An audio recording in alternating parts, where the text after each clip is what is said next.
अस्सलाम वालेकुम रहमतुल्लाहि वबरकातुहू। हकीम मोहम्मद अनवार अल हक वसीम, असगर शफा खाना एंड पंसार स्टोर से ਅੱਜ मैं अपने दोस्तों वास्ते एक बेहतरीन नुस्खा लैके आया। जिन्होंने लोगों को गुर्दियां का मसला है, गुर्दे डायलिसिस तक पहुँच गए ने, गुर्दे खराब हो गए ने, गुर्दे सही फिल्ट्रेशन नहीं करते और गुर्दियां दे विच पत्थरी है, गुर्दियां च सोजिश है, कोई भी मसला है गुर्दियां के हवाले नाल, उन्होंने वास्ते बेहतरीन नुस्खा है। ऐसे दोस्त जिन्हों के गुर्दे पेशाब सही खारज नहीं करते, पेशाब की तंगी आ रही, गुर्दे खुश्की आ गई, उन्होंने वास्ते बेहतरीन नुस्खा है।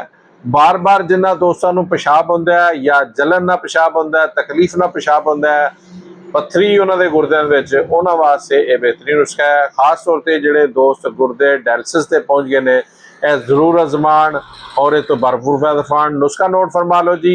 यह कोंपला लै लैनियां तुसी, मिल जांदियां फसलों के विचों, पखड़ा आम मिल जाता, ताज़ा पखड़ा लैना, ਉਹਦੀਆਂ ਬਰੀਕ ਬਰੀਕ ਅੱਗੋਂ ਕੋਂਪਲਾ ਨਰਮ ਲੈ ਲੈਣੀ ਹੈ। ਨਰਮ ਕੋਂਪਲਾ 20 ਗ੍ਰਾਮ ਲੈ ਲੈਣੀ ਹੈ। ਮਗਜ਼ ਖਰਬੂਜ਼ੇ ਦੇ ਬੀਜਾਂ ਦਾ ਮਗਜ਼ ਜਿਹੜਾ ਇਹ ਲੈ ਲੈਣਾ 10 ਗ੍ਰਾਮ। ਮਗਜ਼ ਬਾਦਾਮ ਯਾਨੀ ਗਿਰੀਆਂ ਬਾਦਾਮ ਦੀਆਂ ਲੈ ਲੈਣੀਆਂ ਨੇ 11 ਅਦਦ। ਕਾਲੀ ਮਿਰਚ ਲੈ ਲੈਣੀ ਹੈ ਤੁਸੀਂ 7 ਅਦਦ। ਇਹ ਚਾਰ ਚੀਜ਼ਾਂ ਨੇ, ਇਹਨਾਂ ਨੂੰ ਤੁਸੀਂ ਕੁੰਡੇ 'ਚ ਰਗੜ ਲੈਣਾ ਹੈ, ਸਰਦਾਈ ਬਣਾ ਲੈਣੀ ਹੈ। 1 ਗਲਾਸ ਸਰਦਾਈ ਦਾ ਤੁਸੀਂ ਪੀਣਾ ਹੈ ਔਰ ਇਨਸ਼ਾਅੱਲਾ ਤਾਲਾ ਤੁਹਾਡੇ ਗੁਰਦੇ ਜਿਹੜੇ ਆ ਉਹ ਠੀਕ ਹੋ ਜਾਣਾ ਸ਼ੁਰੂ ਹੋ ਜਾਏਗੇ।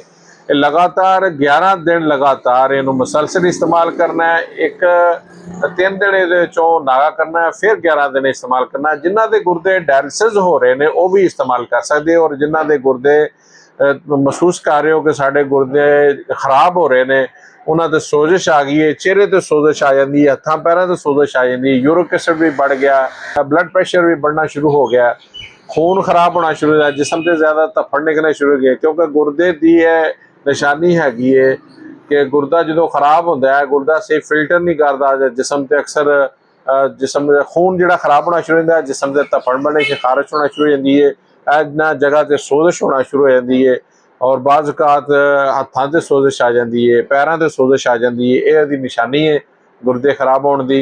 और जोड़े लोग डायलिसिस से पहुँच गए हैं, इन्हू जरूर अजमा, इंशाअल्लाह बेहतरीन नुस्खा है। नुस्खा तुसी नोट फरमा लो दोबारा फिर। कोंपला लैनी है, नरम कोंपला लै लेनी है 20 ग्राम, 10 ग्राम मगज़ खरबूजा, 11 अदद बादाम गिरियां बादाम दियां और 7 अदद कालियां मिर्चां। इन्हों रगड़ के इन्हों की 1 गिलास पानी की इस सरदाई बना लेनी। थोड़ा थोड़ा पानी पाई जाना तो रगड़ी जाना, जिस तरह ठंडियाई लोग बनाते हैं इस तरह रगड़ के इन्हों रोज़ाना 1 गिलास पी लें। इंशाअल्लाह ताला जो लोग डायलिसिस से पहुँच गए हैं, अल्लाह ताला के फजल करम नाल 100% इसका रिजल्ट है। और ऐसे लोगों दियां पत्थरियां भी इन्होंने चीज़ों ने कढ़ियां ने बगैर दवाई तो, सिर्फ खरबूजे का इस्तेमाल करके या इन्होंने चीज़ों की सरदाई पी के बिल्कुल बेहतरीन तरीके नाल इसका रिजल्ट है। तुसीं जरूर आजमाओ। हकीम मोहम्मद अनवार अल हक वसीम 0302 42 74 335। इस मामले इस मर्ज के हवाले मेरे नाल गल करनी होवे तो इस नंबर पर राबता कर सकता है। Asgar Shafa Khana and Pansar store, Makka town head 7 road, साडा दवाखाना है। किसी दोस्त ने दवाखाने ते आन के कोई दवाई के बारे मालूमात लैनी है, कोई मेडिसन लैनी है, herbal medicine, pure herbal medicine होंगी साढ़े को। पंसार स्टोर भी है, पंसार दी अद्वियात भी दस्तियाब ने, और कंपनी तमाम हमदर्द करशी अजमल की सारी अद्वियात दस्तियाब ने। जिस दोस्त को किसी किस्म का कोई भी मामला हो रान के रबता कर सकता है। इजाज़त चाहना, अल्लाह हाफिज़, अपनी दुआ में याद रखें।